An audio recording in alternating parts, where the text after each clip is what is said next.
Hello everyone. स्वागत है आप सभी का हमारे यूट्यूब चैनल सफलतागंज में। आई होप आप सभी बहुत अच्छे होंगे और आपकी तैयारी भी बहुत अच्छी चल रही होगी। तो फ्रेंड्स, जैसा कि आप सब जानते हैं, हमारी घटना चक्र की सीरीज चल रही है जिसमें हमने स्टार्ट किया है वर्ल्ड ज्योग्राफी को। फर्स्ट वीडियो आपको सभी को बहुत पसंद आया। आई होप आगे भी पसंद आएगा और अपना प्यार आप ऐसे ही देते रहेंगे। तो देखिए, वर्ल्ड ज्योग्राफी को हमने शुरू किया था, एक ही लेक्चर हमारा हुआ था जिसमें हमने यूनिवर्स के ओरिजिन के बारे में पढ़ा था। आज जो हम टॉपिक पढ़ने जा रहे हैं वो है सौर मंडल के बारे में। तो हम पढ़ेंगे हमारे सोलर सिस्टम के बारे में, राइट। सोलर सिस्टम आप जानते हैं, सन और हमारे जो 8 प्लैनेट हैं, सन प्लस 8 जो प्लैनेट हैं, उसको मिलाकर हम क्या कहते हैं? सोलर सिस्टम कहते हैं, राइट। तो इन्हीं इसी सन के बारे में और सोलर सिस्टम के बारे में हम पढ़ेंगे। उसके बाद अलग से हम सन के बारे में भी पढ़ेंगे और जो 8 प्लैनेट्स हैं उनके बारे भी अलग अलग देखेंगे। फिलहाल अभी हम सौर मंडल यानी कि सोलर सिस्टम की स्टडी करने जा रहे हैं। तो जो हमारा टॉपिक है वो सौर मंडल है। इसके बाद समय बचेगा तो हम सूर्य को भी कवर करेंगे और बाकी के सारे ग्रह को भी कवर करेंगे। नहीं बचेगा तो नेक्स्ट वीडियो में कवर करेंगे। कवर हम सब कुछ करेंगे, कुछ भी छोड़ेंगे नहीं। एंड यस, अगर आपको सेशन पसंद आता है तो हमारे वीडियो को लाइक जरूर करें, शेयर करें, चैनल को सब्सक्राइब जरूर करें और कमेंट बॉक्स में अपना रिएक्शन देना बिल्कुल भी ना भूलें। तो चलिए स्टार्ट करते हैं सौर मंडल के बारे में। देखिए, सौर मंडल को मैंने अभी आपको पहले ही बताया कि सूर्य और 8 ग्रह मिलाकर जो परिवार बनता है उसे हम सौर मंडल कहते हैं। ठीक है, तो स्टार्ट करेंगे सौर मंडल के बारे में। देखिए, सूर्य और 8 ग्रह को मिलाकर और जो ग्रह हैं उनके सारे उपग्रह उनको मिलाकर एक पूरे परिवार की रचना होती है जिसे हम क्या कहते हैं? सौर मंडल यानी कि सोलर सिस्टम कहते हैं। आज सौर मंडल बना कब था? तो आज से लगभग 4.53 या 4.58 कह सकते हैं, 4.6 बिलियन ईयर्स एगो। ठीक है, 4.6 बिलियन वर्ष पहले आपके सौर मंडल का निर्माण हुआ था। सौर मंडल में जो सूर्य है, हम सभी ने इसके पहले वाले लेक्चर में पढ़ा है। अगर आपने नहीं पढ़ा है तो जाएं और पहले वो लेक्चर देखें, तभी आप चीजों को कनेक्ट कर पाएंगे। तो जो सूर्य है वो एक तारा है। क्यों तारा है ये भी मैंने आपको बताया था, क्योंकि सूर्य में हाइड्रोजन और हीलियम गैस है, गैस का एक गोला है, जिसकी वजह से उसे हम तारा कहते हैं। और ऐसे खगोलीय पिंड सम्मिलित होते हैं जो गुरुत्वाकर्षण बल द्वारा जुड़े रहते हैं। तो सौर मंडल में सूर्य होता है और ऐसे खगोलीय पिंड यानी एस्ट्रोनॉमिकल यूनिट्स होती हैं जो एक दूसरे से कैसे जुड़ी होती है? ग्रेविटेशनल फोर्स से जुड़ी होती हैं। इसमें ग्रह, बौने ग्रह यानी जिसे हम डॉर्फ प्लैनेट कहते हैं, प्राकृतिक उपग्रह जिसे हम नेचुरल सैटेलाइट्स कहते हैं, क्षुद्र ग्रह, और उसमें क्या सम्मिलित होता है आगे देखेंगे। यहाँ पर आप देख सकते हैं क्षुद्र ग्रह और उल्का ग्रह, उल्काएं, धूमकेतु, खगोलीय धूल, ये सब शामिल होते हैं। अब पहले जो सौर मंडल में ग्रहों की संख्या थी वो कितनी थी? 9 थी, जो सूर्य से बढ़ती दूरी के क्रम के हिसाब से हमने लगाए थे। तो पहला जो आपका ग्रह है जो सूर्य के सबसे पास है वो है बुध। बुध के बाद आपका शुक्र, फिर आपका आता है पृथ्वी, पृथ्वी के बाद आता है मंगल, मंगल के बाद आता है बृहस्पति, उसके बाद आता है आपका शनि, फिर आता है यूरेनस, देन नेपच्यून और देन प्लूटो। ठीक है, ये है मरकरी बुध, ये है वीनस शुक्र, अर्थ पृथ्वी, मार्स मंगल, जुपिटर बृहस्पति, सैटर्न शनि, Uranus, Neptune and Pluto. English में भी मैंने बता दिया जिसको कंफ्यूजन हो रहा हो। तो ये आप देख सकते हैं कि सबसे पास जो सूर्य के ग्रह है वो बुध है, 57 मिलियन किलोमीटर डिस्टेंस है उसकी सन से। उसके बाद शुक्र की डिस्टेंस देखिए, फिर डिस्टेंस बढ़ती जाती है और सबसे दूर जो है वो प्लूटो, आपका 5906.4 मिलियन किलोमीटर। बट अब हम प्लूटो को ग्रह की कैटेगरी में नहीं रखते हैं, देखेंगे हम क्यों नहीं रखते हैं। ये देखिए, 15 से 24 अगस्त 25 14 से 25 अगस्त 2006, आप 2006 याद रखिएगा। 2006 में प्राग, प्राग जगह है कहां पर? Check Republic. चेक रिपब्लिक आपका एक कंट्री है। वहां पर एक इंटरनेशनल एस्ट्रोनॉमिकल यूनियन की 26वीं महासभा की बैठक हुई थी, अंतरराष्ट्रीय खगोलीय संघ की 26वीं बैठक हुई थी, जिसमें यह डिसीजन लिया गया कि जो प्लूटो है वो आपका प्लैनेट्स की कैटेगरी में नहीं रहेगा, उसकी जो कैरेक्टरिस्टिक है वो प्लैनेट के ना होकर उसमें बौना ग्रह यानी ड्वार्फ की कैटेगरी में डाल दिया गया। अतः अब नई मान्यता यानी कि 2006 के बाद से क्या हो गया? जो ग्रहों की संख्या है वो 9 से घटकर कितनी हो गई है? 8 हो गई है। तो ये आप याद रखेंगे कि पूर्व में 9 ग्रह थे, लेकिन प्लूटो को ड्वार्फ कैटेगरी में 2006 में इंक्लूड कर दिया गया, जिसकी वजह से अब ग्रह एक कम हो गए हैं, एक कम ग्रह हो गया है, तो 8 ग्रह हो गए हैं हमारे पास। देखिए, अंतर्राष्ट्रीय खगोलीय संघ की नई परिभाषा के अनुसार ग्रह वह खगोलीय पिंड है जो सूर्य की परिक्रमा करता है। बिल्कुल, पृथ्वी भी एक ग्रह है और हम सब जानते हैं कि पृथ्वी सूर्य की परिक्रमा करती है। दूसरी कैरेक्टरिस्टिक क्या है ग्रह बनने के लिए, कि वह स्वयं के गुरुत्वाकर्षण के लिए पर्याप्त पदार्थ हो ताकि दृढ़ पिंड की शक्तियों को वशीभूत कर सके और जल स्थितिकी संतुलन लगभग गोलाकार बना सके। और तीसरा, अपनी परिक्रमा के दौरान निकट ग्रह की कक्ष को ना काटे। तो ये क्या है, ये किसी भी पिंड को ग्रह बनने के लिए कुछ नियमों का पालन करना पड़ता है। ये वो नियम है, पहला सूर्य की परिक्रमा करनी पड़ेगी, करता हो तभी वो ग्रह होगा। दूसरा, अपने स्वयं के गुरुत्वाकर्षण के लिए पर्याप्त पदार्थ हो। और तीसरा, अपनी परिक्रमा के दौरान अपने पास के ग्रह की जो कक्षा है यानी जो ऑर्बिट है उसको ना काटे, उसको डिस्टर्ब ना करे, तो वो क्या हो जाएगा, ग्रह बन जाएगा। ये देखिए, आप देख सकते हैं यहाँ पर आपको डायग्राम दिख रहा है। यहाँ पे हमारा सन है, ठीक है, ये देखिए ये सन है। अब सन के सबसे पास हमने देखा था बुध है, फिर शुक्र है, देखिए ये पृथ्वी है, फिर मंगल है, फिर आपका बृहस्पति है, फिर देखिए शनि है, शनि के चारों ओर रिंग्स है, तो देखिए रिंग्स बनी है इसकी। फिर अरुण है, इसके चारों ओर भी रिंग्स है। फिर वरुण है, अरुण वरुण मतलब यूरेनस और नेपच्यून, ठीक है, अरुण को कहते हैं यूरेनस और ये है नेपट्यून, ठीक है, अरुण वरुण और ये प्लूटो। और प्लूटो को तो हमने खैर अब कैटेगरी से बाहर ही कर दिया है, ठीक है। तो ये आप स्ट्रक्चर देख पा रहे हैं हमारे सौर मंडल का, राइट। चलिए आगे बढ़ेंगे। आगे जब आप बढ़ेंगे तो देखिए ये ग्रह अपने जो आकार होता है और संगठन करने वाले पदार्थ, तापमान और सूर्य के चारों ओर परिक्रमा की अवधि की दृष्टि से एक दूसरे से भिन्न है। भाई बिल्कुल, अपने साइज में डिफरेंट है। आप देखिए यहाँ पर डायग्राम में, ठीक है, देखिए बुध, पृथ्वी, ये देखिए बृहस्पति सबसे बड़ा ग्रह है, जुपिटर देखिए साइज में डिफरेंट है, कॉम्पोजिशन में जो उसको बनाते हैं उनके पार्टिकल्स के कॉम्पोजिशन में एक दूसरे से टेम्परेचर में भी डिफरेंट है भाई, बिल्कुल। और सूर्य के चारों ओर परिक्रमा की अवधि में भी डिफरेंट है। जैसे सूर्य के चारों ओर परिक्रमा करने में अवधि जो हमारी क्या बोलते हैं जो पृथ्वी है वो कितना समय लेती है, वो लेती है 365 दिन का, तो हमारा एक साल बनता है। लेकिन बाकी सारे ग्रहों की अलग अलग डिस्टेंस जितनी कम होगी, सूर्य से डिस्टेंस जितनी कम होगी, देखिए यहाँ पर ये डिस्टेंस जितनी कम होगी तो परिक्रमा का समय भी उतना कम होगा। डिस्टेंस जितनी ज्यादा बढ़ती जाएगी परिक्रमा का समय, जैसे सबसे ज्यादा कौन लेता है भाई, नेपट्यून लेता है, क्योंकि उसकी डिस्टेंस सबसे ज्यादा है, तो उसकी जो ऑर्बिट है वो सबसे ज्यादा, उसका जो कक्ष है उसकी उसका जो व्यास है वो भी सबसे ज्यादा बड़ा हो गया, इस वजह से वो सबसे ज्यादा समय लेता है, ठीक है। तो इन सब चीजों पर डिपेंड एक दूसरे से डिफरेंट है, इन सब चीजों के आधार पर, टेम्परेचर के आधार पर, सूर्य के चारों ओर परिक्रमा की अवधि के आधार पर, कॉम्पोजिशन के बेसिस पर, अपने साइज के बेसिस पर, ये सारे डिफरेंस के बेसिस हैं। अब इन भिन्नताओं का मुख्य कारण सूर्य से इनकी दूरी है, ठीक है। भिन्नता जो है भाई, टेम्परेचर भी सूर्य के जो जितना पास है उसका उस ग्रह का टेम्परेचर ज्यादा है, जो दूर है उसका टेम्परेचर कम है, ठीक है। पृथ्वी थोड़ा दूर है सूर्य से, इसीलिए उसका टेम्परेचर ऐसा है कि हम उस पर सर्वाइव कर पा रहे हैं। अगर बुध की तरह हम एकदम पास होते तो फिर कैसे सर्वाइव करते, राइट। तो देखिए कुछ ग्रह जैसे बुध, शुक्र, मंगल पृथ्वी की भांति ठोस है, इन्हें पार्थिव ग्रह कहते हैं, ठीक है। जो सॉलिड आपके प्लैनेट्स हैं उनको क्या कहते हैं, उनको पार्थिव ग्रह कहते हैं, ठीक है। और कुछ ग्रह गैसों के बने होते हैं जिन्हें हम गैसियस प्लैनेट्स कहते हैं, ठीक है।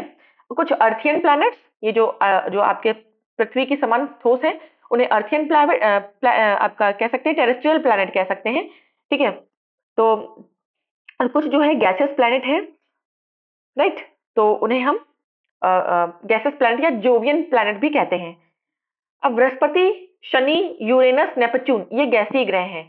अब बृहस्पति, शनि, यूरेनस और नेपच्यून बड़े ग्रह, गैसीय ग्रह हैं और बड़े आकार के कारण इन्हें जोवियन कहते हैं। जोवियन साइज की वजह से हम कहते हैं, ठीक है। तो जोवियन की बात यहाँ पर हो गई। जोवियन का क्या अर्थ है, जोवियन का अर्थ है बृहस्पति के समान। देखिए लाइक जुपिटर, ठीक है, या जुपिटर लाइक कह सकते हैं। तो बृहस्पति यहाँ पर एक बेस लिया गया है, बृहस्पति के समान ये गैसियस हैं, बड़े हैं, इसलिए इनको जोवियन या जुपिटर लाइक कह दिया गया है। नेक्स्ट है सौर मंडल के सभी 8 ग्रहों में पृथ्वी का जो घनत्व है, डेंसिटी, वो सबसे ज्यादा है, 5.5 ग्राम पर सेंटीमीटर क्यूब। अन्य ग्रहों का घनत्व जो है वो जैसे बुध का 5.4 है, शुक्र का 5.2। ये सब आपको याद करने की जरूरत नहीं है, बस आप ये जाने कि सबसे ज्यादा जो डेंसिटी है, डेंसिटी क्या होती है? Density is equal to mass upon volume. Mass क्या है? द्रव्यमान, द्रव्यमान बटे घनत्व। ठीक है, इसका रेशियो होता है क्या? आपकी डेंसिटी, सॉरी घनत्व नहीं होगा यहाँ पर, सॉरी माय बैड, ये आयतन होता है, सॉरी। तो घनत्व बटे आयतन क्या होता है? ये आपका द्रव्यमान बटे आयतन क्या होता है? ये घनत्व होता है, डेंसिटी घनत्व को बोलते हैं। तो ये फॉर्मूला है, कभी कोई छोटा मोटा क्वेश्चन आ जाए तो आप सॉल्व कर पाएंगे। तो सबसे ज्यादा डेंसिटी किसकी है? मास अपॉन वॉल्यूम का रेशियो सबसे ज्यादा किसका है? तो वो पृथ्वी का है, 5.5 ग्राम पर सेंटीमीटर क्यूब। नेक्स्ट है सूर्य में सौर परिवार के द्रव्यमान का 99.8% भाग अंतर्विष्ट है। मतलब कि जो सोलर सिस्टम हमारा बनता है उसका 99.8% भाग कौन कवर करता है? सन हमारा कवर करता है। सन का जो मास है, द्रव्यमान कितना है? देखिए यहाँ पर 1.989 into 10 to the power 30 kilogram है। जो पृथ्वी के द्रव्यमान का कितना है? यहाँ पर ये देखेंगे आप, पृथ्वी के द्रव्यमान का 3,33,000 गुना है। याद रखिएगा, 3,33,000। समझ लीजिए, जो सन का मास है, सूर्य का जो द्रव्यमान है वो पृथ्वी का के द्रव्यमान का 3,33,000 गुना है। इसीलिए 99.8% पार्ट जो सोलर सिस्टम का है वो हमारा सन ही बनाता है, बाकी सब ग्रह बनाते हैं, जो बचा हुआ पार्ट है। सौरमंडल में 8 ग्रह हैं, जिसमें बुध सबसे छोटा ग्रह है और सबसे पास भी है सूर्य के। याद रखिएगा, ठीक है। सबसे बड़ा ग्रह कौन सा है? बृहस्पति। फैक्चुअल चीजें हैं, याद करनी ही पड़ेगी, ठीक है। शुक्र सबसे ज्यादा, वीनस सबसे ज्यादा चमकीला ग्रह है, ठीक है। वीनस जो है सबसे ज्यादा चमकीला, सबसे ज्यादा ब्राइटेस्ट प्लैनेट है।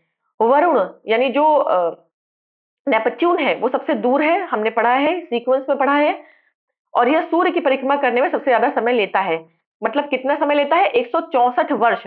हमारी पृथ्वी 365 दिन में सूर्य का एक चक्कर लगाती है, 365 दिन से हमारा एक वर्ष बनता है, ठीक है। लेकिन जो वरुण है सबसे दूर है सूर्य से, और इसको सूर्य का एक चक्कर लगाने में 164 साल लगते हैं। ग्रह अप्रकाशवान होते हैं, मतलब कि जो प्लैनेट होते हैं उनके पास अपनी कोई लाइट नहीं होती है। जैसे हमारी अर्थ जो है उसके पास अपनी कोई लाइट नहीं है, वो किसके प्रकाश से चमकती है, किसके प्रकाश से प्रकाशित होती है? तो सूर्य से, ठीक है। इसीलिए कहा, पूछा जाता है क्वेश्चन कभी कभी, what is the ultimate source of energy on earth? तो अल्टीमेट सोर्स ऑफ एनर्जी जो है वो हमारे लिए सन ही है, ठीक है। नेक्स्ट है, आकार के अनुसार ग्रहों का अवरोही क्रम आप देखेंगे। अवरोही का मतलब होता है बड़े से छोटा। सबसे बड़ा ग्रह कौन सा है? अभी जो आपने इससे पहले सीक्वेंस पढ़ा था, बुध शुक्र पृथ्वी मंगल बृहस्पति शनि अरुण वरुण, वो सब सूर्य से दूरी के हिसाब से आपका सीक्वेंस था। लेकिन अब जो ये मैं आपको बता रही हूँ ये अवरोही क्रम में है, सबसे बड़े से सबसे छोटा। देखिए सबसे बड़ा हमने पढ़ा कि बृहस्पति है, तो नंबर 1 पे बृहस्पति, फिर आ जाएगा आपका शनि, शनि के बाद अरुण, फिर वरुण, 5वें नंबर पर आपका पृथ्वी है, छठे पर शुक्र, फिर मंगल, और सबसे छोटा ग्रह कौन सा है? बुध ग्रह है। इतनी चीजें आपको याद रखनी है, ठीक है। द्रव्यमान के अनुसार भी ग्रहों का अवरोही क्रम है, यानी बड़े से छोटा। देखिए बृहस्पति शनि, अब यहाँ पर अरुण था आकार के, लेकिन द्रव्यमान किसका ज्यादा है? वरुण का ज्यादा है, तो यहाँ पर ये सीक्वेंस बदल गया। फिर पृथ्वी सेम एज इट इज है, फिर शुक्र है, फिर मंगल है, फिर बुध है। तो ये अरुण वरुण का थोड़ा सीक्वेंस आप देख लेंगे कि जो आकार है वो अरुण का ज्यादा है, लेकिन द्रव्यमान वरुण का ज्यादा है। तो इस तरीके से थोड़ा सा एक ट्रिक बनाकर आप याद कर सकते हैं। तो हाँ, इतना सब इस तरीके से याद नहीं रखना है, सीक्वेंस नहीं पूछा जाता है, सबसे बड़ा सबसे छोटा ग्रह पूछा जाता है, और पृथ्वी की बहन किस ग्रह को कहते हैं पूछा जाता है, सबसे ज्यादा चमकीला ग्रह कौन सा है ये पूछा जाता है। तो इस तरीके से चीजें पूछी जा सकती हैं, बाकी इतना सीक्वेंस ये सब नहीं पूछा जाता है। अब दूरी के हिसाब से आपको बताया ही गया है, बुध शुक्र पृथ्वी मंगल बृहस्पति शनि अरुण वरुण, ये आप पढ़ चुके हैं। ये सूर्य से दूरी के अनुसार आपका आरोही क्रम है, ठीक है। अब ग्रहों में सबसे ज्यादा गुरुत्वाकर्षण बल किसके पास है? तो सबसे ज्यादा जो ग्रेविटेशनल फोर्स है वो बृहस्पति के पास है, 23.1 मीटर पर सेकंड स्क्वायर। अब बात आएगी तो पृथ्वी का कितना है? आप पढ़ते हैं न्यूटन ने जो लॉ दिया था ग्रेविटेशनल, उसमें जो जी की वैल्यू हम निकालते हैं वो 9.8 मीटर पर सेकंड स्क्वायर निकालते हैं, जिसको जब हम कैलकुलेशन करते हैं तो अपनी ईज ऑफ कैलकुलेशन के लिए हम उसे अप्रोक्सीमेटली 10 मीटर पर सेकंड स्क्वायर मान लेते हैं। तो आप समझिए 9.8 है अर्थ पर जो ग्रेविटेशनल फोर्स है वो 9.8 है, और बृहस्पति पर 23.1 है। सोचिए कितना ज्यादा, ठीक है। तो बृहस्पति पर सबसे ज्यादा आपका गुरुत्वाकर्षण बल है पृथ्वी पर कितना है, 9.8 है। नेक्स्ट है हाइड्रोजन, हीलियम और मीथेन गैसें बृहस्पति और शनि ग्रह पर बहुत बड़ी मात्रा में विद्यमान है। ठीक है, तो ये आप याद रखिएगा। नेक्स्ट आपका कॉन्सेप्ट क्या है, गोल्डी लॉक्स जोन। ठीक है, अब ये गोल्डी लॉक्स जोन क्या है, देखिए गोल्डी लॉक्स जोन को आवासीय क्षेत्र कहते हैं हम। किसी तारे के चारों ओर, कोई तारा है, कोई स्टार है, उसके चारों ओर ऐसा क्षेत्र जहां पर किसी ग्रह की सतह पर तरल पानी होने की उचित स्थिति पाई जाती है। तरल पानी ग्रहों पर जीवन की खोज में एक महत्वपूर्ण घटक है। हमारे सौर मंडल के गोल्डीलॉक्स जोन में स्थित एकमात्र ग्रह पृथ्वी है। आप सभी जानते हैं, क्योंकि पृथ्वी पर ही हम रहते हैं, यहाँ पर जीवन संभव है। और यहाँ कहा जा रहा है कि गोल्डीलॉक्स जोन वो जोन होता है जो किसी तारे के चारों ओर स्थित एक ऐसा क्षेत्र जहां किसी ग्रह की सतह पर तरल पानी होने की स्थिति पाई जाती है, क्योंकि पानी जीवन के लिए एक महत्वपूर्ण घटक है। बिना पानी के हम जिंदा नहीं रह सकते हैं। अन्य जो जोन है उसकी खोज जारी है। मंगल पर भी हम खोज रहे हैं, मंगल ग्रह पर जीवन के साक्ष्य ढूंढ रहे हैं और काफी कुछ मिला भी है। यह जोन ना तो बहुत गर्म होता है, ना ही अधिक ठंडा होता है। आप समझ लीजिए गोल्डीलॉक्स जोन पृथ्वी के रेफरेंस में समझ लीजिए, तो एक proper appropriate amount of temperature होता है, तो यहाँ पर जीवन संभव हो जाता है। पोलैंड के एक एस्ट्रोनॉमिस्ट और मैथमेटिशियन थे निकोलस कॉपरनिकस, आपने नाम सुना होगा। 1514 ईस्वी की बात हो रही है ये। उन्होंने एक बुक लिखी थी अपने हाथों से जिसका नाम था कॉमेंटेरियल्स लिटिल कॉमेंट्रीज। ठीक है, उसका ये पोलिश लैंग्वेज में होगा, पोलैंड के थे। तो उन्होंने कॉमेंटेरियोलस बुक लिखी थी जिसका असल में अनुवाद है लिटिल कॉमेंट्री। में उस सिद्धांत का प्रतिपादन किया जिसमें यह कहा गया था कि सूर्य ब्रह्मांड के केंद्र में है और पृथ्वी उसकी परिक्रमा करती है। तो किसने पहली बार बताया था कि पृथ्वी सूर्य के चारों ओर परिक्रमा करती है, ये निकोलस कॉपरनिकस ने बताया था 1514 में अपनी बुक में। ठीक है, इसके बाद इसका प्रकाशन 1543 में डी रिवोल्यूशनिबस ऑर्बियम कोलिस्टियम, ठीक है, जिसका जो ये आपका पोलिश लैंग्वेज में है, इसका जो अनुवाद है वो ये है कि on the revolutions of the heavenly spheres. ठीक है, इस नाम से इनकी बुक ये प्रकाशित हुई थी 1543 में। तो इस तरह से बताया जा रहा है कि ये कह सकते हैं, तो ये आपकी कौन सी सेंचुरी हो गई, ये आपकी 16वीं सेंचुरी की बात हो गई। ठीक है, कोपरनिकस 16वीं शताब्दी की बात हो गई। लेकिन क्या कोपरनिकस ही पहले वो व्यक्ति थे जिन्होंने ये बात, मतलब ये तो हमें लिखित प्रमाण मिलता है, ठीक है, लेकिन क्या कोपरनिकस ही पहले ऐसे व्यक्ति थे जिन्होंने ये बात बताई? तो नहीं, ऐसा नहीं है। 6th सेंचुरी में हमारे भारत के प्रसिद्ध खगोलविद वराहमिहिर, ठीक है, वराहमिहिर ने 1000 पूर्व ही, मतलब अब देखिए 16वीं शताब्दी की बात ये हो रही है और ये 6ठी शताब्दी, दोनों के बीच में कितनी शताब्दी का अंतर है? 10 शताब्दी। 10 शताब्दी, एक शताब्दी कितने साल की होती है? 100, यानी कि जब मल्टीप्लाई करेंगे तो 1000, यही 1000 यहाँ पर लिखा हुआ है। वराहमिहिर ने 1000 साल पहले ही बता दिया था कि चंद्रमा पृथ्वी की परिक्रमा लगाता है और पृथ्वी सूर्य की परिक्रमा करती है। तो आप अंदाजा नहीं लगा सकते हैं, अब यहाँ से आप अंदाजा लगा सकते हैं हमारी भारतीय ज्ञान परंपरा का, जिसे हम इंडियन नॉलेज सिस्टम कहते हैं, कि किस हद तक डेवलप थी। ठीक है, जर्मनी के एक एस्ट्रोलॉजर थे केपलर, तो याद रखिएगा कोपरनिकस पोलैंड के थे, वराहमिहिर इंडियन थे, और केपलर जो थे वो आपके जर्मन थे, जर्मनी के थे। ने ग्रह की गतियों के आधार पर 3 नियम दिए थे। ठीक है, याद रखिएगा केपलर के लॉ हैं ये। इटली के वैज्ञानिक थे गैलीलियो गैलीलाई, आप जानते हैं इनका भी नाम बहुत फेमस है। इन्होंने ने गिरने वाले पिंड को आधारभूत नियमों का निरूपण किया था। और अंग्रेज वैज्ञानिक आइजैक न्यूटन, न्यूटन को आप सभी जानते हैं, ने गुरुत्वाकर्षण की खोज और गति के 3 नियमों का प्रतिपादन किया था। ठीक है, first law, second law and third law. तो चलिए, ये है आपका थोड़ा सा नोट्स का पार्ट, जो कि हमने बहुत अच्छे से डिटेल में इसको पढ़ लिया है। अभी हम आ जाएंगे अपने क्वेश्चंस के पार्ट पे। देखिए, पहला क्वेश्चन हमारा क्या पूछ रहा है? पहला क्वेश्चन आपसे कह रहा है कि निम्नलिखित में से कौन सा सौर मंडल का भाग नहीं है? ठीक है, सौर मंडल के यानी सोलर सिस्टम का भाग नहीं है। तो क्षुद्र ग्रह, बिल्कुल क्षुद्र ग्रह हमने पढ़ा है कि पार्ट होता है, और बौना ग्रह भी पार्ट होता है, और ड्वार्फ और धूमकेतु भी होता है, और ग्रह तो होते ही हैं, सूर्य भी सौरमंडल का पार्ट होता है। लेकिन निहारिका नामक ये जो कोई चीज है, ये जिसे हम नेब्यूला कहते हैं, नेब्यूला, ठीक है, नेब्यूला हालांकि पार्ट एस्ट्रो आपका कह सकते हैं एस्ट्रोनॉमिकल यूनिट है, ठीक है, खगोलीय एक कह सकते हैं तत्व है, लेकिन ये सोलर सिस्टम का पार्ट नहीं है, सौरमंडल का पार्ट नहीं है ये। ठीक है, तो नेब्यूला निहारिका जो है ये सौरमंडल का भाग नहीं है। चलिए आ जाएंगे अब हम अपने नेक्स्ट क्वेश्चन पर, जो कि होगा क्वेश्चन नंबर सेकंड। चलिए क्वेश्चन नंबर सेकंड क्या कह रहा है, यह किसने सबसे पहले प्रतिपादित किया कि सूर्य हमारे सौर मंडल का केंद्र है और पृथ्वी उसकी परिक्रमा करती है। तो देखिए वैसे तो हमने पढ़ा सबसे पहले 6th सेंचुरी में वराह मिहिर ने ये बात बता दी थी, बट चूंकि वराह मिहिर यहाँ पर आपके ऑप्शन में नहीं है, तो फिर हम 16th सेंचुरी में हमको ये बात किसने बताई थी, तो ये हमको बात बताई थी कॉपरनिकस ने। तो हम कॉपरनिकस को यहाँ टिक करेंगे, अगर यहाँ वराहमिहिर होते तो हम वराहमिहिर को टिक करते। चलिए नेक्स्ट बात करेंगे,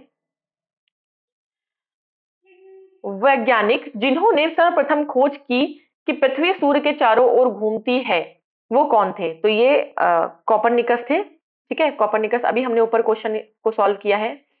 नेक्स्ट देखेंगे, अगेन किस वैज्ञानिक ने पहली बार कहा था कि पृथ्वी सूर्य के चारों ओर चक्कर लगाती है और पृथ्वी ब्रह्मांड का केंद्र बिंदु नहीं है। ठीक है, तो ये किसने कहा था, अगेन सेम क्वेश्चन है आपका, तो कोपरनिकस ने कहा था। नेक्स्ट क्वेश्चन हम देखेंगे, नेक्स्ट क्वेश्चन पर आएंगे, देखेंगे नेक्स्ट क्वेश्चन। नेक्स्ट क्वेश्चन क्या कह रहा है, किसने सर्वप्रथम यह स्थापित किया था कि सभी ग्रह सूर्य की परिक्रमा करते हैं, यानी कि सभी ग्रह जो है सूर्य के चारों ओर चक्कर लगाते हैं। तो ये क्वेश्चन का आंसर आप देंगे अगेन, पृथ्वी सूर्य के चारों ओर चक्कर लगाती है या सारे ग्रह सूर्य के चारों ओर चक्कर लगाते हैं, ये सारी बात निकोलस कोपरनिकस ने कही थी। ठीक है, नेक्स्ट क्वेश्चन पर आइए। नेक्स्ट क्वेश्चन क्या कह रहा है, हमारे सौर परिवार के संदर्भ में निम्नलिखित में से कौन सा कथन सही है। पहला क्वेश्चन है, हमारे सौर परिवार में सभी ग्रहों में पृथ्वी सघनतम है। सघनतम का सघनता मतलब डेंसिटी। यस, हमने ये बात पढ़ी थी, सबसे ज्यादा डेंसिटी पृथ्वी की है जो कि 5.5 है। तो ये बात बिल्कुल सही हो जाती है, हमें सही ढूंढना था। बाकी सब भी आप देखेंगे ऑप्शन जो गलत वाले हैं, पृथ्वी के संगठन में मुख्य तत्व सिलिकॉन है, नहीं भाई, और भी बहुत सारे इंपॉर्टेंट तत्व हैं। सूर्य में सौर परिवार के द्रव्यमान का लगभग 75% अंतर्विष्ट है, नहीं, 9.8% हमने भी पढ़ा था वो अंतर्विष्ट है। सूर्य का व्यास पृथ्वी से 190 गुना है, नहीं, 3,33,000 गुना, तो ये भी गलत हो जाएगा। ठीक है, 3,33,000 गुना, तो ये गलत हो जाएगा। ठीक है, देखिए यहाँ 99.8 लिखा है और 3,33,000 गुना ये देखिए लिखा है। तो ये याद रखेगा कि 99.8% पार्ट जो हमारे सौर मंडल का है वो कौन बनाता है, सूर्य बनाता है। व्यास जो पृथ्वी का के व्यास का 3,33,000 गुना है, और संगठन में उसके और भी इंपॉर्टेंट एलिमेंट है, सिलिकॉन का ऐसा कोई खास सिग्निफिकेंस नहीं है। चलिए नेक्स्ट पर आएंगे हम।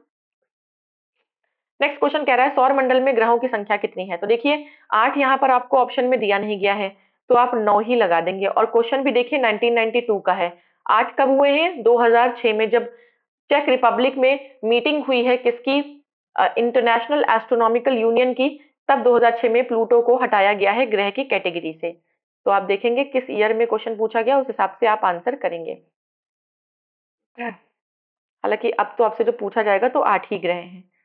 ठीक, चलिए नेक्स्ट है, सूर्य से दूरी के क्रम में निम्नलिखित में से कौन से दो ग्रह मंगल और यूरेनस के बीच में हैं। अब सूर्य से दूरी, ठीक है, तो भाई बुध आता है, फिर शुक्र आता है, ठीक है, फिर पृथ्वी आता है, फिर उसके बाद क्या आता है, मंगल आता है, फिर बृहस्पति आता है, फिर उसके बाद शनि आता है, फिर अरुण आता है, फिर वरुण आता है, मैंने ऐसे लिख दिया। ठीक है, अब कह रहा है कि कौन से दो ग्रह, मंगल, ये मंगल है, और बृहस्पति, शनि, अरुण, वरुण यानी कि यूरेनस, अरुण हो जाएगा यूरेनस, के बीच में कौन आते हैं, तो ये वी और एस, ये आपका बृहस्पति और शनि आते हैं। ठीक है, तो देखिए बृहस्पति और शनि जो है ये आ जाएंगे। ठीक है, यही पूछ रहा है आपसे। नेक्स्ट है आपका क्वेश्चन, निम्नलिखित ग्रहों को उनकी सूर्य से दूरी के बढ़ते क्रम में लगाइए। तो सबसे पास में है बुध, बुध यहाँ पे है नहीं, फिर है शुक्र, शुक्र भी नहीं है, फिर पृथ्वी है, तो पृथ्वी आपका सबसे पहले आएगा। तो देखिए सेकंड यहाँ पर एक ही ऑप्शन में है, तो आपको आंसर मिल गया है, लेकिन फिर भी आप देखेंगे पृथ्वी के बाद जो है मंगल, फिर बृहस्पति आएगा, तो बृहस्पति आ गया। ठीक है, फिर फिर शनि, फिर अरुण, वरुण यानी कि यूरेनस आ जाएगा 4, फिर नेपच्यून आना चाहिए था, प्लूटो तो होना ही नहीं चाहिए था, बट ये क्वेश्चन 2002 में पूछा गया है, देखिए यहाँ पर। और 2006 में प्लूटो को हटाया गया है, इसलिए फिर प्लूटो लास्ट में आ जाएगा। तो ये ऑप्शन आपका करेक्ट हो जाएगा। देखिए, या इस क्वेश्चन को पढ़ने का मतलब ये नहीं है कि एग्जैक्ट यही क्वेश्चन पूछ लेगा। बस इस तरीके का मिलता-जुलता क्वेश्चन आपसे, मतलब फ्रेमिंग, आप जब पीवाईक्यूज लगाते हैं ना, तो ये सोच कर नहीं लगाया जाता है कि एज़ इट इज़ क्वेश्चन हमें मिल जाएगा, कई बार मिल जाता है। 4-5 क्वेश्चन आपको एज़ इट इज़ भी मिल जाते हैं, लेकिन पीवाईक्यूज हर टीचर लगाने को इसलिए बोलता है क्योंकि आप क्वेश्चन की फ्रेमिंग को समझ पाएँ, ठीक है? क्योंकि अब क्वेश्चन की फ्रेमिंग का जो तरीका है वो बहुत ज़्यादा डिफरेंट होता चला जा रहा है। देखिए, पढ़ाई वही रहती है, सिलेबस वही रहता है, फैक्ट्स भी वही रहते हैं। बस क्यों लोग कहते हैं कि पेपर टफ था? इसलिए कहते हैं क्योंकि जो क्वेश्चन की फ्रेमिंग है, वो ईज़ी और टफ हो जाती है। एक क्वेश्चन होता है डायरेक्ट, जिसे वन लाइनर कहते हैं, सीधा क्वेश्चन का सीधा आंसर। एक क्वेश्चन होता है मैच द फॉलोइंग, उसमें भी एक मैच द फॉलोइंग में डबल मैच द फॉलोइंग होता है। तो इस तरीके से लेवल बढ़ता जाता है। असर्शन रीजन होता है, स्टेटमेंट बेस्ड क्वेश्चन होते हैं। तो इसलिए जब आपको अच्छा ज्ञान होगा, पूरी कॉन्सेप्चुअल क्लैरिटी होगी, तो आप किसी भी तरीके का क्वेश्चन आ जाए उसे सॉल्व कर ले जाएंगे। चलिए नेक्स्ट क्वेश्चन देखेंगे। सूर्य और पृथ्वी के बीच में कौन से ग्रह हैं? तो बुध शुक्र, दो हैं आपके, बुध और शुक्र। ठीक है, फिर पृथ्वी आ जाता है। सूर्य और पृथ्वी के बीच में बुध और शुक्र हैं। चलिए नेक्स्ट क्वेश्चन पर आएंगे। नेक्स्ट क्वेश्चन कह रहा है पृथ्वी स्थित है, तो पृथ्वी बुध और शुक्र के बीच में, अच्छा पृथ्वी, अच्छा सूर्य और पृथ्वी के बीच में, यानी पहले वाले क्वेश्चन का मैंने समझ कर दिया, मेरी गलती है। पृथ्वी स्थित है, कह रहा है पृथ्वी, तो देखिए पृथ्वी के ये अर्थ है, इसके पहले शुक्र है, इसके पहले क्या है, शुक्र है, बुध शुक्र पृथ्वी, फिर और इसके बाद में क्या है, मंगल है। तो पृथ्वी किसके बीच में है, शुक्र और मंगल के बीच में है। ठीक है, तो ए ऑप्शन करेक्ट हो जाएगा, शुक्र और मंगल के बीच में। तो थोड़ा क्वेश्चन आप ध्यान रखिएगा। ठीक है, सूर्य से पूछ रहा है या किसी और के रेफरेंस से पूछ रहा है। नेक्स्ट है, ग्रहों के बारे में क्या सत्य है? ट्रू स्टेटमेंट हमें बताना है। ये प्रकाशहीन होते हैं किंतु चमकते नहीं हैं। ये अप्रकाशवान होते हुए भी चमकते हैं। ये प्रकाशवान होते हैं किंतु चमकते नहीं हैं। ये प्रकाशवान भी हैं और चमकते भी हैं। तो देखिए, हमने पढ़ा है ग्रह जो होते हैं वो अप्रकाशवान होते हैं, ग्रहों की अपनी कोई लाइट नहीं होती है, वो सूर्य की लाइट से लेकिन चमकते हैं। तो यहाँ पर सही हो जाएगा कि ये अप्रकाशवान होते हुए भी चमकते हैं, किसकी वजह से, सूर्य के प्रकाश की वजह से। राइट, चलिए नेक्स्ट क्वेश्चन पर आएंगे हम। Next question match the following है। सौर सौर मंडल का सबसे छोटा ग्रह, सबसे छोटा ग्रह आपसे पूछ रहा है। देखिए, सौर मंडल का सबसे छोटा ग्रह, देखिए बुध होना चाहिए, ठीक है, लेकिन ए का वन जो ऑप्शन है वो आपको कहीं दे नहीं रखा है। ठीक है, जो वन ऑप्शन है वो आपको कहीं भी नहीं दे रखा है। राइट, तो इस तरीके से यहाँ पर हम फिर देखेंगे।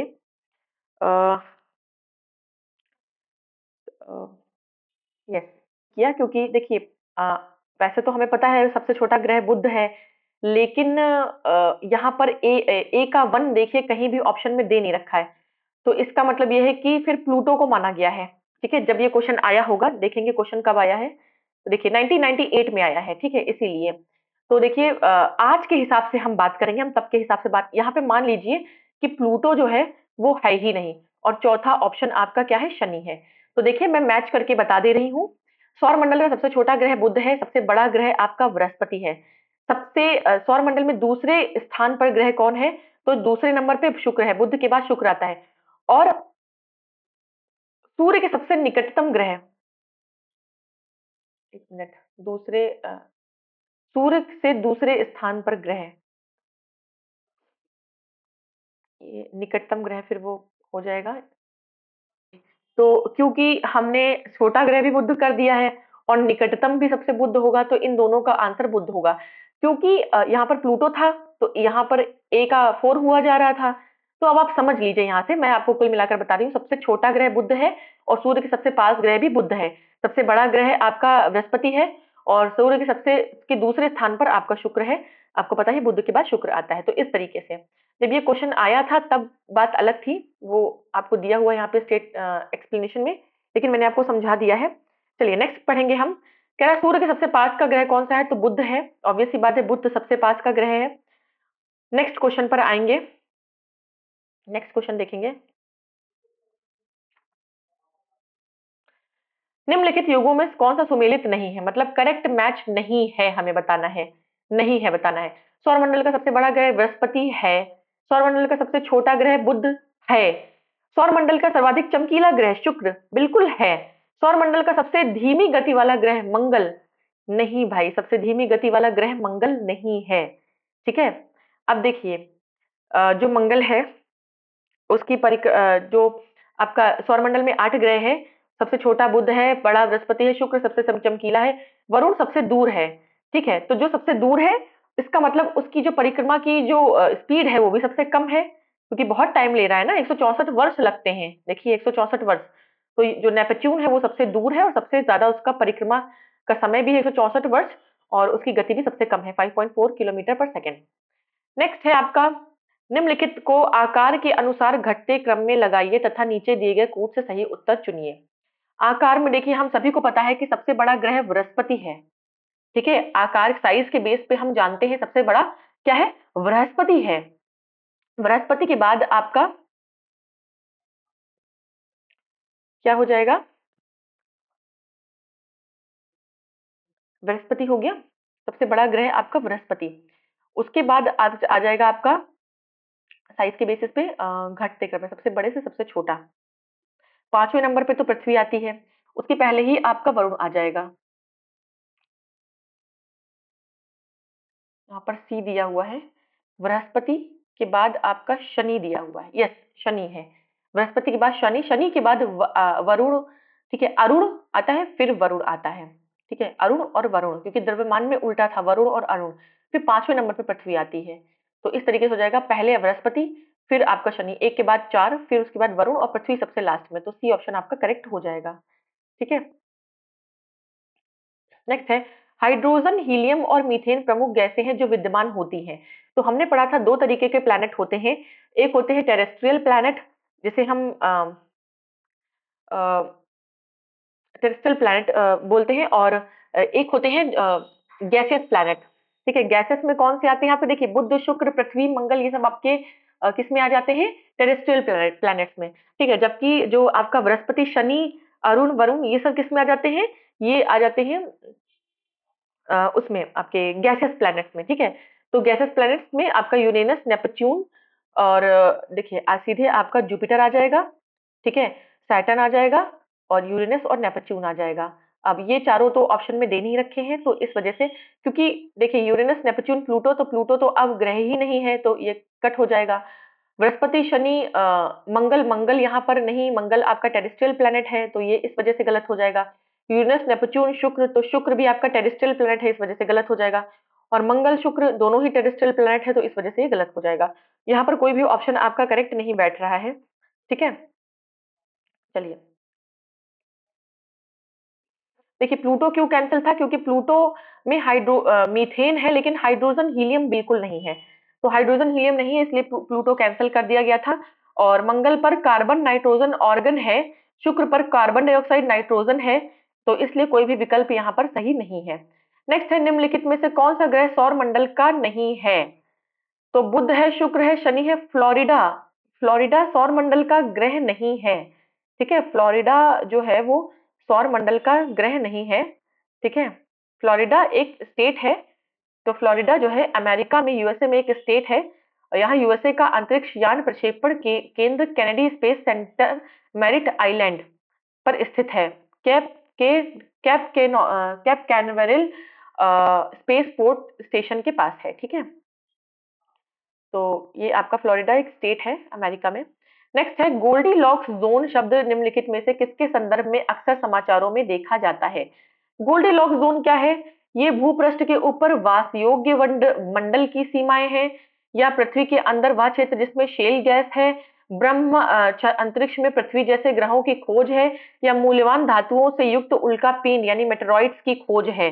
तो गोल्डी लॉक्स जोन हमने पढ़ा था कि बाह्य अंतरिक्ष में, जो अंतरिक्ष के बाहर जो पृथ्वी जैसे ग्रह हैं जहां पर पानी की संभावना है, तो जीवन की संभावना है, वहां पर उसे हम गोल्डीलॉक्स जोन कहते हैं, ढूंढी जाती है वहां पर जीवन की संभावना, जो कि आवासीय क्षेत्र एक तरीके से माना जाता है। तो गोल्डीलॉक्स जोन को आवासीय क्षेत्र कहते हैं। किसी तारे के चारों ओर स्थित ऐसा क्षेत्र है जहां किसी ग्रह की सतह पर तरल पानी होने की स्थिति पाई जाती है।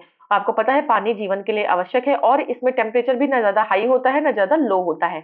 तो गोल्डीलॉक्स जोन का संबंध आवासीय क्षेत्र से एक रहने योग्य एक यूनिवर्स में पृथ्वी जैसे और ग्रह ढूंढने जो जाते हैं, उस पर जो रिसर्च होती है बाह्य अंतरिक्ष में पृथ्वी जैसे ग्रहों की खोज को हम गोल्डीलॉक्स जोन कहते हैं। ऐसे जोन इसके लिए यूज होता है। नेक्स्ट है आपका क्वेश्चन नंबर 20।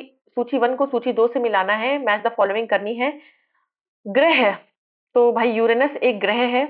उपग्रह, चंद्रमा एक उपग्रह है। पृथ्वी का एकमात्र नेचुरल सैटेलाइट है क्या? चंद्रमा।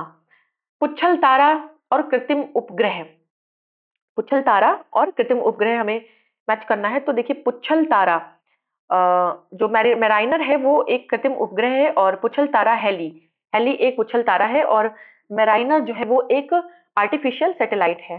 राइट, चलिए इस तरीके से आप मैच कर लेंगे। नेक्स्ट है सौर मंडल का प्रधान आकाशीय पिंड कौन सा है?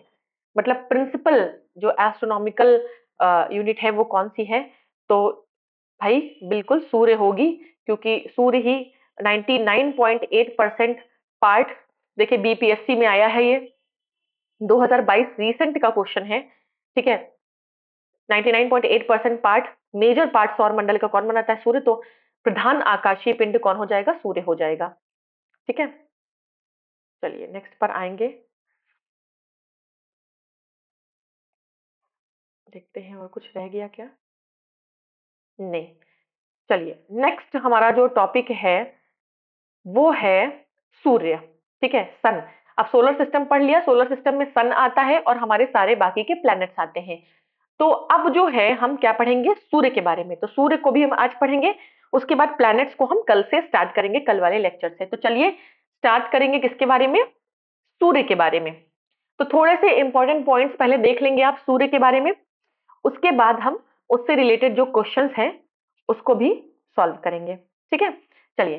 तो देखिए सूर्य जो है वो सौर मंडल के केंद्र में है, हम पढ़ चुके हैं। सूर्य का वह भाग जो हमें आंखों से दिखाई देता है उसे हम प्रकाश मंडल या फोटोस्फीयर कहते हैं। तो जो भाग हमें सूर्य का दिखता है लाल लाल चमकता हुआ, जब हम, वैसे तो हम सूर्य से आंखें मिला नहीं पाते, तब मिला पाते हैं जब वो ढलने की कंडीशन में होता है। तो जो पार्ट हमें आंखों से दिखता है, विजिबल होता है हमारी आईज को, वो प्रकाश मंडल होता है, इसे हम फोटोस्फीयर कहते हैं। नासा के अनुसार सूर्य का आकार पृथ्वी से 109.2 गुना बड़ा है। ठीक है, 109.2 गुना बड़ा है पृथ्वी से। कौन? सूर्य। सूर्य की जो माध्य त्रिज्या है वो आप देख सकते हैं यहाँ पर लिखी हुई है, और सूर्य के कोर में ये माध्य त्रिज्या आपको दी गई है 6,95,700 किलोमीटर, जो कि याद करना आपको बिल्कुल भी जरूरी नहीं है। ठीक है, सूर्य का कोर में अत्यधिक उच्च तापमान होता है, जो कोर रीजन है सन का। ठीक है, उसमें सबसे ज्यादा टेम्परेचर होता है, यहाँ आप देख सकते हैं 1 2 3 4 5 6 जीरो है, 15 × 10⁻⁶ डिग्री सेंटीग्रेड। इसको मैं क्या ही डिफाइन करूं, आप समझ लीजिए बहुत हाई टेम्परेचर है, के कारण सभी जो उपस्थित पदार्थ है, अब इतने हाई टेम्परेचर में चाहे जितना सॉलिड मटेरियल हो वो किस में कन्वर्ट हो जाएगा? गैस में और प्लाज्मा। ठीक है, प्लाज्मा में कन्वर्ट हो जाते हैं। प्लाज्मा अगर आपको नहीं पता तो मैं बता दूं, जैसे सॉलिड है, लिक्विड है, गैस है, ये क्या है? ये स्टेट्स ऑफ मैटर है।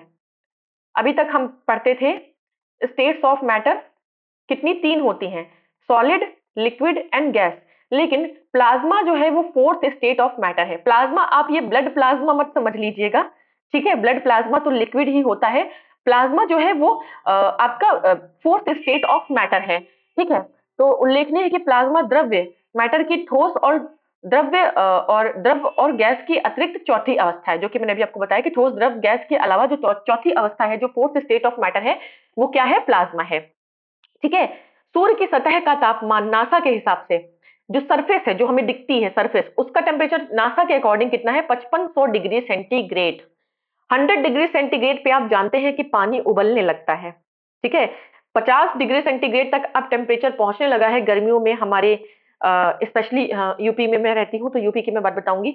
तो आप समझिए कितनी गर्मी होती है, तो 5500 डिग्री सेंटीग्रेड का अंदाजा लगा लीजिए। ठीक है, सूर्य की समस्त ऊर्जा का स्रोत नाभिकीय संलयन है। अब सोचने वाली बात है कि इतनी एनर्जी का सोर्स क्या है, सन के पास इतनी एनर्जी आती कहां से है? तो न्यूक्लियर जो फ्यूजन है, ठीक है, ठीक है, वो आपका सोर्स ऑफ एनर्जी है। अब ये क्या है? नाभिकीय अभिक्रियाएं हैं जो दो पार्ट में हम डिवाइड करते हैं। जो न्यूक्लियर प्रोसेस हैं उनको हम दो पार्ट में डिवाइड करते हैं, ठीक है। एक है न्यूक्लियर फ्यूजन और एक है न्यूक्लियर फिजन, ठीक है।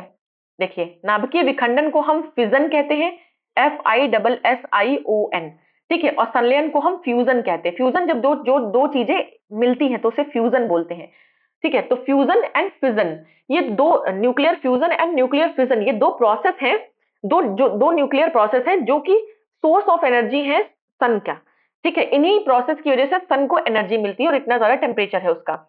नाभिकीय विखंडन की अभिक्रिया एक भारी नाभिक दो या दो से अधिक छोटे नाभिकों में टूट जाता है, ठीक है। तो जो फ्यूजन फिजन की प्रोसेस है, नाभिकीय विखंडन, इसमें क्या होता है? एक भारी नाभिक जो हैवी न्यूक्लियस है वो दो या दो से अधिक छोटे नाभिकों में टूट जाता है।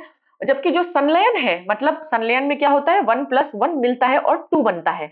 जब, ठीक है, इस तरीके से समझ लीजिए आप थोड़ा सा। अभी आगे रिएक्शन भी लिखी होगी, मैं आपको बताऊंगी। उसमें क्या होता है? दो छोटे नाभिक आपस में मिल जाते हैं, ठीक है।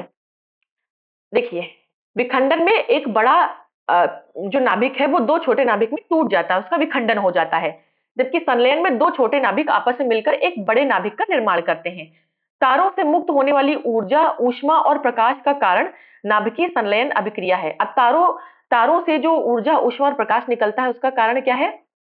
तारा, सूर्य भी एक तारा है, तो जो सूर्य से जो ऊर्जा, ऊष्मा और प्रकाश निकलता है वो किस वजह से निकलता है? नाभिकीय संलयन की प्रक्रिया से। मतलब जब दो छोटे नाभिक मिलते हैं और एक बड़ा नाभिक बनता है, उसे नाभिकीय संलयन कहते हैं। उससे तारों को ऊर्जा, ऊष्मा और प्रकाश मिलती है। तारों में 1 से 1.5 करोड़ डिग्री सेल्सियस तापमान पर हाइड्रोजन के परमाणु आपस में संलयित होकर हीलियम का निर्माण करते हैं। देखिए क्या होता है, कैसे कौन कौन से छोटे नाभिक मिलकर बड़ा नाभिक बनाते हैं। देखिए यहाँ पर रिएक्शन है, 1H2 1H2, ये ड्यूटीरियम है। देखिए 1H1 1H2 1H3, hydronium, deuterium और ट्राइटियम, ठीक है। ये आपके सम आइसोटोप्स हैं, ये समस्थानिक हैं हाइड्रोजन के। तो हाइड्रोजन के समस्थानिक है ड्यूटीरियम, ठीक है। ड्यूटीरियम है ये 1H2 और ये ट्राइटियम है। ड्यूटीरियम जो है, दो ड्यूटीरियम मिलकर क्या बनाते हैं? 1 1 2, ये 2 हो गया, और ये हीलियम, और मास हो गया 4। हीलियम का एक बड़ा नाभिक बनाते हैं। भाई ऑब्वियस बात है, हीलियम का परमाणु क्रमांक, परमाणु द्रव्यमान ज्यादा है, बड़ा नाभिक बनाते हैं। प्लस जब ये मिलते हैं, जब ये दोनों मिलते हैं आपस में, 1H2 जो जब दो ड्यूटीरियम के मॉलिक्यूल मिलते हैं आपस में, एटम्स मिलते हैं आपस में, तो क्या होता है कि एनर्जी रिलीज होती है, ठीक है। ये संलयन हो रहा है, न्यूक्लियर यहाँ पर क्या हो रहा है? फ्यूजन हो रहा है, नहीं, फ्यूजन हो रहा है, सॉरी, बड़ी कंफ्यूजन है। संलयन हो रहा है, मिल रहे हैं, तो एक बड़ा नाभिक हीलियम का बना रहे हैं, ठीक है। ये यहाँ पर प्रोसेस थी आपकी। सूर्य ग्रहण, जिसे हम सोलर एक्लिप्स कहते हैं, सूर्य ग्रहण कब होता है? जब चंद्रमा सूर्य और पृथ्वी के बीच में आ जाता है। भाई याद रखिएगा, बड़ा कंफ्यूजन होता है, कोई भी ट्रिक आप बनाइए, लेकिन याद रखिए कि जब चंद्रमा सूर्य और पृथ्वी के बीच में आ जाता है तो सूर्य ग्रहण हो जाता है, ठीक है। जिससे सूर्य का प्रकाश पृथ्वी तक नहीं पहुंच पाता। यह केवल प्रतिपदा, यानी कि न्यू मून डे या अमावस्या, आपको पता है अमावस्या आती है, ठीक है, अमावस्या को ही ये होता है। और पूर्णिमा, देखिए न्यू मून होता है अमावस्या और फुल मून होता है पूर्णिमा। इस स्थिति में पृथ्वी का जो भाग सूर्य की ओर होता है वहीं चंद्रमा की छाया पड़ जाती है। देखिए पृथ्वी का जो एक पार्ट है वो सूर्य की तरफ होता है, और जब दूसरा पार्ट जो पीछे वाला होता है वो सूर्य के अपोजिट होता है, वहां पर रात होती है उस समय। जैसे अभी मान लीजिए कि आप जहाँ हैं वहां पर दिन है, ठीक है। तो जो अपोजिट वाला हिस्सा है, जैसे मैं यूपी में हूँ, अगर अभी यहाँ पर शाम हो रही है तो वहां पर एकदम सुबह हो रही होगी, दिन हो रहा होगा, ठीक है, एकदम सूर्य उदय होने वाला होगा। तो इस तरीके से क्यों? क्योंकि अब ये हिस्सा अब जो है सूर्य के अपोजिट, जब पृथ्वी अपनी धुरी पर जब घूम रही है, तो अब हमारा जो यूपी वाला हिस्सा है, जो इंडिया है, इंडिया ही कहेंगे, इंडिया कहेंगे, यूपी भी क्यों कहेंगे, तो वो कहाँ आ गया? वो पीछे चला गया, वेस्ट टू ईस्ट मूव करती है अर्थ, तो पीछे चला गया। अब क्या हो गया? जो वेस्ट वाला जो है आपका, जो है वो सन की तरफ हो गया है। तो अब क्या होगा?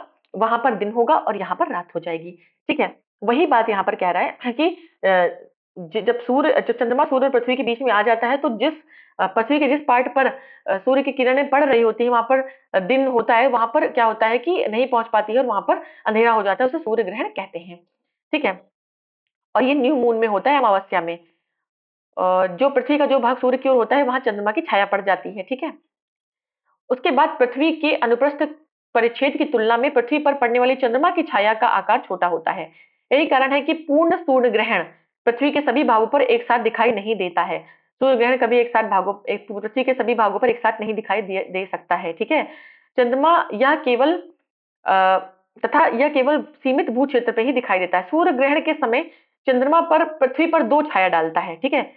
चंद्रमा दो छाया डालता है। एक डार्क वाले छाया को ऑम्ब्रा या कम डार्क वाले को पेनुम्ब्रा कहते हैं। ठीक है। जो डार्क वाला है वो उसको ओम्ब्रा कहते हैं। कम डार्क वाला जो लाइट होता है थोड़ा सा, उसे पेनुम्ब्रा कहते हैं। सूर्य के वायुमंडल का वह भागरी भाग जो किसी यंत्र के सामान्य आंखों से देख कर पूर्ण सूर्य ग्रहण के समय दिखाई देता है, उसे कोरोना कहते हैं। ठीक है। तो आप याद रखिएगा कि सूर्य के वायुमंडल का, एटमॉस्फेयर का, सूर्य के एटमॉस्फेयर का वो भाग जो हम सूर्य ग्रहण के समय अपनी आंखों से, मतलब बिना किसी दूरबीन के, बिना किसी उसके देख सकते हैं, टेलीस्कोप के, उसको हम कोरोना कहते हैं। ठीक है। सूर्य के चारों ओर जो उसकी एक बॉर्डर टाइप का होता है, कोरोना कहते हैं। और हीरक वलय यानी डायमंड रिंग का दृश्य पूर्ण सूर्य ग्रहण यानी टोटल सोलर इक्लिप्स के समय हमें दिखाई देता है। जब चंद्रमा सूर्य को पूरी तरह से ढक लेता है तब हमें डायमंड रिंग दिखाई देती है, हीरक वलय दिखाई देता है। ओके, कुछ सेकंड से पूर्व से कुछ सेकंड बाद ही दिखाई देता है। ठीक है। हीरक वलय परिधि रेखा पर दृष्टिगत होता है। किसी भी परिस्थिति में पूर्ण सूर्य ग्रहण 7.5 मिनट से ज्यादा नहीं हो सकता है। ये याद रखिएगा कि किसी भी परिस्थिति में पूर्ण सूर्य ग्रहण मतलब पूरी तरीके से ढक ले चंद्रमा आपका अ, पृथ्वी को कि सूर्य का प्रकाश पृथ्वी तक नहीं पहुंच पाए, ऐसा केवल 7.5 मिनट से ज्यादा नहीं हो सकता है। सूर्य के प्रकाश मंडल से सौर तूफान तीव्र गति से निकलता है, जिस कारण सूर्य की आकर्षण गति को पार कर अंतरिक्ष में चला जाता है। इसे प्रकाश मंडल से तूफान जो होता है वो तीव्र गति से निकलता है और ये सूर्य की आकर्षण गति को पार कर अंतरिक्ष में जाता है। इसे हम क्या कहते हैं देखेंगे तो इसे हम सौर ज्वाला यानी सोलर फ्लेयर्स कहते हैं। ठीक है। जब ये पृथ्वी के वायुमंडल में प्रवेश करता है तो हवा के कणों से टकराकर रंगीन प्रकाश, जिसे ऑरोरा लाइट बोलते हैं। तो याद रखिएगा ऑरोरा लाइट क्या होती है। तो सूर्य से के जो प्रकाश है जब वो तेजी से निकलता है उसके आकर्षण क्षेत्र से होता हुआ जाता है, उसे सोलर फ्लेयर कहते हैं। और ये फ्लेयर जब पृथ्वी के वायुमंडल में में प्रवेश करता है तो उसे अरोरा लाइट उत्पन्न करता है, रंगीन प्रकाश, जिसे अरोरा लाइट कहते हैं। जैसे उत्तरी ध्रुव पर अरोरा बोरियालिस कहते हैं और साउथ पोल पर अरोरा ऑस्ट्रेलिस कहते हैं। ठीक है। तो नॉर्थ पोल पर क्या कहता है, इसको हम अरोरा बोरियालिस कहते हैं, साउथ पोल पर अरोरा ऑस्ट्रेलिस कहते हैं। याद रखिएगा, टर्मिनोलॉजी याद करनी बहुत जरूरी है। सौर ज्वाला यानी सोलर फ्लेयर जहां से निकलती है वहां काले धब्बे दिखाई पड़ते हैं, जिसे सौर कलंक यानी सन स्पॉट कहते हैं। ये सूर्य के ठंडे भाग होते हैं, मतलब अपेक्षाकृत ठंडे। सूर्य पर तो कोई ठंडा भाग नहीं है, लेकिन अपेक्षाकृत बाकी भागों से ठंडा भाग होता है। चंद्रमा अथवा सूर्य के चारों ओर पक्षाभ यानी सिरस और पक्षाभ स्तरी यानी कि सिरोस्ट्रेटस बादलों के अपवर्तन से बने श्वेत दूधिया रंग के छल्ले प्रभा मंडल कहलाते हैं। ठीक है। तो प्रभा मंडल आप याद रखेंगे, चंद्रमा के चारों ओर बनता है प्रभा मंडल या सूर्य के चारों ओर बनता है। पृथ्वी सूर्य के निकटतम दूरी पर कब होता है, 4 जनवरी को होता है। ठीक है। सबसे ज्यादा पास जो है वो 4 जनवरी को होता है, जिसे हम पेरीहीलियन कहते हैं। ठीक है। पेरीहीलियन कहते हैं। सबसे ज्यादा पास अर्थ के सन होता है पेरीहीलियन के टाइम, 4 जनवरी के टाइम इसे उपसौर या पेरीहीलियन कहते हैं। और 4 जुलाई को सबसे दूर होता है सूर्य से, इसे एपीलियन या अपसौर कहते हैं। ठीक है। दोनों ही टर्म आपको याद रखने हैं। नेक्स्ट है खगोलीय इकाई यानी एस्ट्रोनॉमिकल यूनिट, दूरी मापने की एक इकाई है। हमने पहले लेक्चर में भी पढ़ा था। इकाई सूर्य और पृथ्वी के बीच की औसत दूरी 1.49 into 10 to the power 8 kilometre या 149.6 मिलियन किलोमीटर के बराबर होती है। अन्य इकाइयों में भी इसे समझ सकते हैं, जैसे मीटर में क्या डिस्टेंस है तो 1.4 इंटू 10 to the power 11 मीटर। ठीक है। और सेंटीमीटर आई थिंक ये होगा, तो 1.49 into 5 into 10 to the power 14 हो जाएगा ये, I am not wrong, millimetre में होगा। हाँ, ये मिलीमीटर में होगा।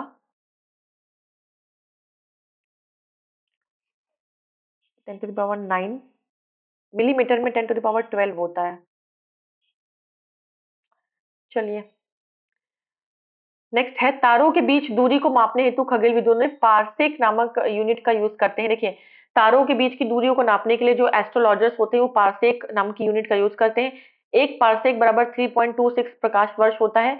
एक पारसेक बराबर 3.084 इंटू 10⁻16 मीटर, मीटर में ये हो जाएगा और लाइट ईयर्स में ये हो जाएगा। ठीक है, खगोलीय दूरी को मापने में पारसेक सबसे बड़ा मात्रक है, सबसे बड़ी यूनिट है। उसके बाद प्रकाश वर्ष आता है, उसके बाद एस्ट्रोनॉमिकल यूनिट आती है।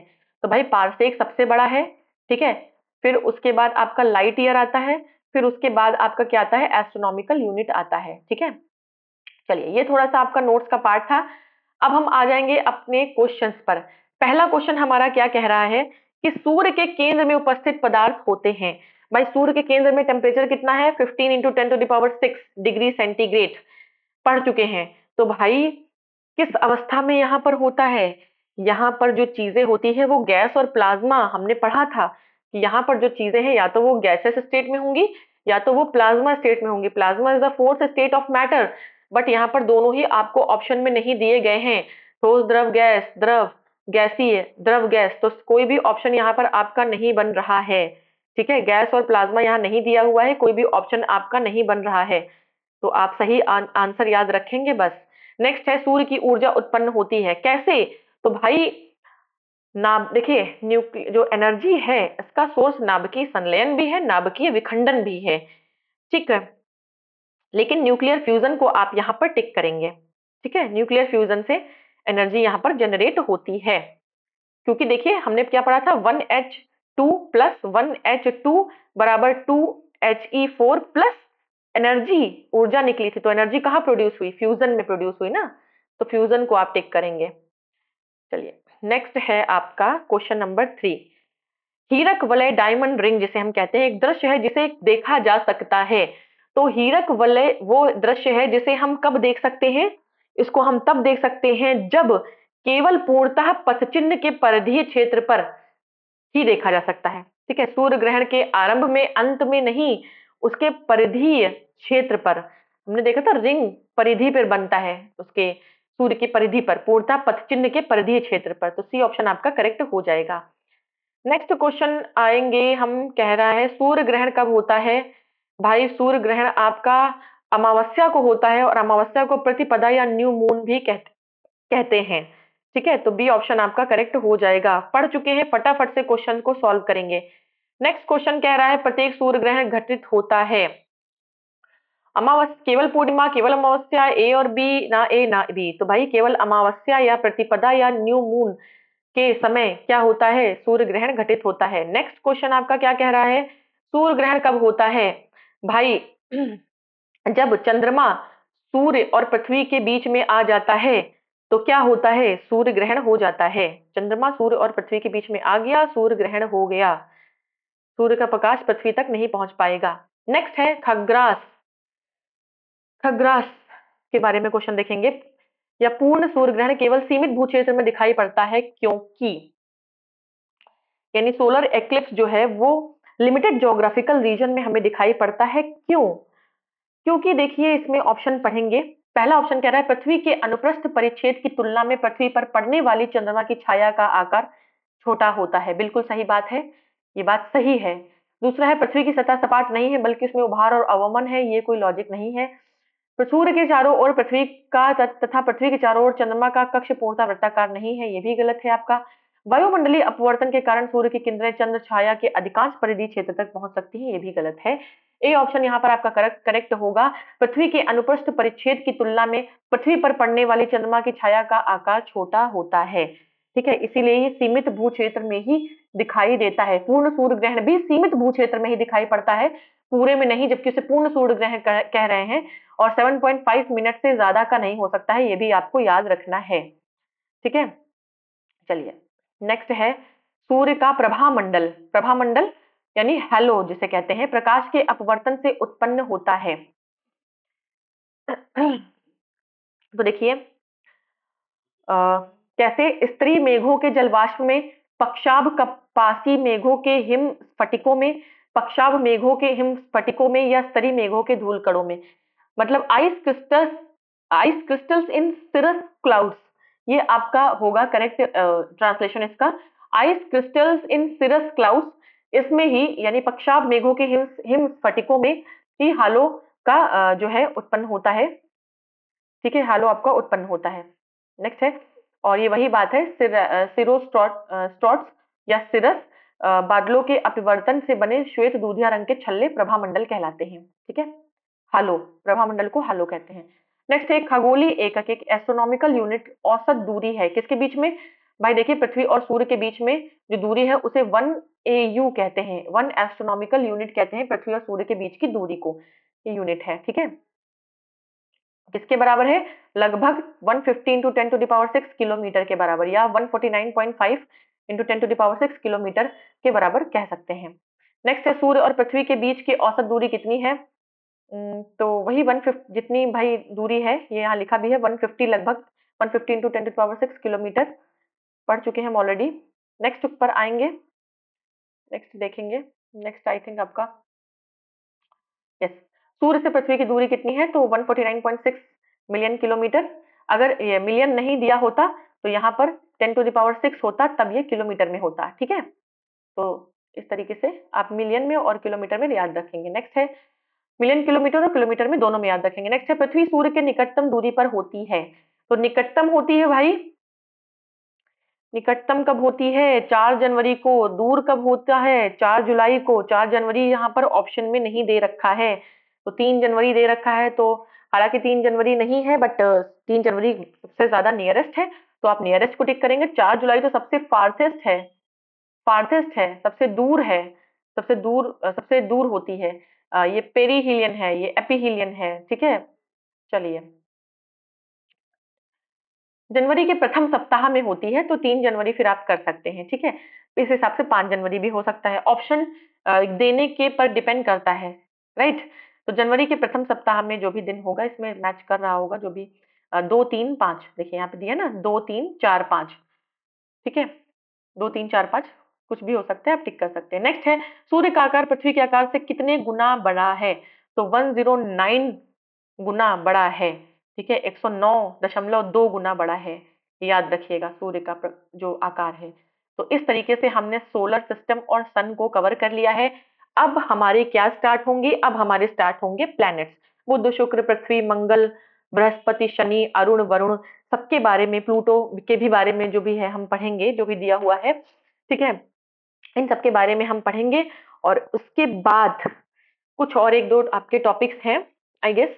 उसके बाद आपका ये जो यूनिवर्स वाला चैप्टर है, तब जाकर ये यूनिवर्स वाला चैप्टर खत्म होगा। यस, मून है, यस, आपका यूरेनस, नेपच्यून, प्लूटो के बाद मून है, मून पढ़ेंगे। और एस्टेरॉइड्स हैं, और कॉमेट्स एंड मेटेरॉइड्स एंड मेटॉर्स हैं। ठीक है, तो ये पढ़ेंगे। तो टोटल 13 टॉपिक थे, जिसमें से हमने 3 टॉपिक निपटा लिए हैं। अभी हमारे 10 टॉपिक बचे हैं। हालांकि परेशान होने की बात नहीं है, वो छोटे छोटे टॉपिक हैं। इसमें हर ग्रह के बारे में है, पर्टिकुलर चीजें हैं, कुछ कुछ चीजें याद रखनी है। मैं आपको बता दूंगी क्या याद रखना है, और फटाफट से अगले 2 लेक्चर में मैं कोशिश करूंगी कि इसे मैं कंप्लीट कर दूं।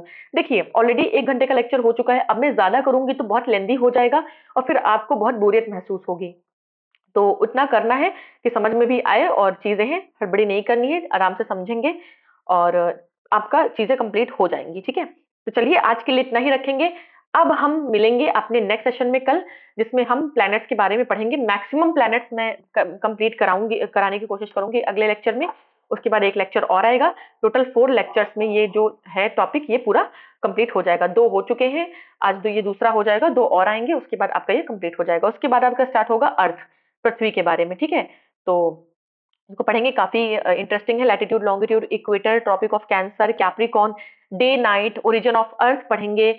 और जियोलॉजिकल हिस्ट्री थोड़ी सी पढ़ेंगे, पीरियड, एपॉक्स, एराज, ये सब भी थोड़ा सा देख लेंगे, तो फिर आपका हो जाएगा। उसके बाद जो टॉपिक्स हैं वो सब छोटे छोटे हैं, सब 1 लेक्चर वाले हैं सारे टॉपिक्स आपके, तो वो सारे आपके कवर हो जाएंगे। देखने में 52 टॉपिक हैं घटना चक्र में, बट वो 52 टॉपिक आपके ऑलमोस्ट 25 वीडियोस, 26 वीडियोस में ही कंप्लीट हो जाएंगे, तो आप बिल्कुल भी परेशान ना हो।